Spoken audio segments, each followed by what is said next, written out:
ଆଉ ସ୍ମୃତି ଗୋଟେ ନାମ ଅଛି ରାମଙ୍କର ଦୁର୍ଗା ପୂଜା। ଦୁର୍ଗା ପୂଜା ରାମଙ୍କର ଦୁର୍ଗା ପୂଜା ହେଲା ଯେ ସ୍ମୃତିରେ ନା ସ୍ମୃତିରେ? ବାସ୍ ସେଇ କଥା ତ ଆମେ ଏଇଟା ବୈଦିକ ଭାବରେ ନା ସ୍ମୃତିରେ? ସ୍ମୃତିରେ ବାସ୍ ସ୍ଥୂଳରେ ନା ସୂକ୍ଷ୍ମରେ? ସୂକ୍ଷ୍ମରେ ଦ୍ୱୈତ ଭାବରେ ନା ଅଦ୍ୱୈତ ଅଦ୍ୱୈତ ଭାବରେ? ଭାବରେ ବାସ୍ ଏଇ ଯୋଉ ଯୋଡ଼ିଏ ଭାବ ବେଦରେ ଅଛି, ଗୋଟାଏ କର୍ମକାଣ୍ଡ, ଗୋଟାଏ ଅଛି ଆପଣଙ୍କର ଜ୍ଞାନକାଣ୍ଡ। ଜ୍ଞାନକାଣ୍ଡ ବେଦ ବିଭାଗ, ହଁ କର୍ମକାଣ୍ଡ ଅଛି, ହଁ ଜ୍ଞାନକାଣ୍ଡ ଜ୍ଞାନକାଣ୍ଡ ବି ଅଛି ବାସ୍। ତାହେଲେ ରାମଚନ୍ଦ୍ର ବର୍ତ୍ତମାନ କର୍ମକାଣ୍ଡରେ ଥିଲେ ନା ଜ୍ଞାନକାଣ୍ଡରେ ଦୁର୍ଗା ପୂଜା? ଦୁର୍ଗା ପୂଜା ଏ ହେଲା ଆମର ପ୍ରଥମ କଥା କଣ ବୁଝିଲୁ? ହଁ କୋଉ ଭାବରେ ଥିଲେ ଆମେ ଟିକେ ଦେଖିବା। ଆଚ୍ଛା, ଜ୍ଞାନର ପ୍ରତୀକ କିଏ ସୃଷ୍ଟିରେ? କିଏ କହିଲେ ସାରେ ଜ୍ଞାନର ପ୍ରତୀକ କିଏ କହିଲେ? କହିବି କି? ହଁ ସଂଖ୍ୟା ବ୍ରହ୍ମା ନ ନାମେ କୋଟି ବିଷ୍ଣୁ ଦେବତା ଗଙ୍ଗାବାଲି ସମୟେନ୍ଦ୍ର ସମୟ ଧ୍ୟାନ ମହେଶ୍ୱର।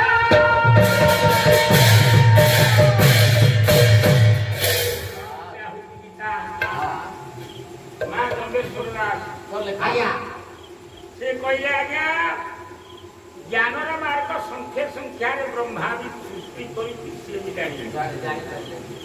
କୋଟି ବିଷ୍ଣୁ ଦେବତା ଗଙ୍ଗାରେ ଯେତେ ବାଲି ସତ୍ୟେନ୍ଦ୍ର ସେମାନେ ବି ଜ୍ଞାନରେ ପରିପକ୍ୱ ହେଇପାରିନାହାନ୍ତି, ଜ୍ଞାନର ସୀମାକୁ ଯାଇନାହାନ୍ତି। କିନ୍ତୁ ଧ୍ୟାନ ମହେଶ୍ୱର ଶିବ ଟିକେ ଜାଣିଛନ୍ତି। ତାକୁ ଓଡ଼ିଆ କରିଦେବା, ଏ ଶ୍ଲୋକ ଟିକେ ଓଡ଼ିଆ ହେଇନି ହବ? ଆଜ୍ଞା କେତେ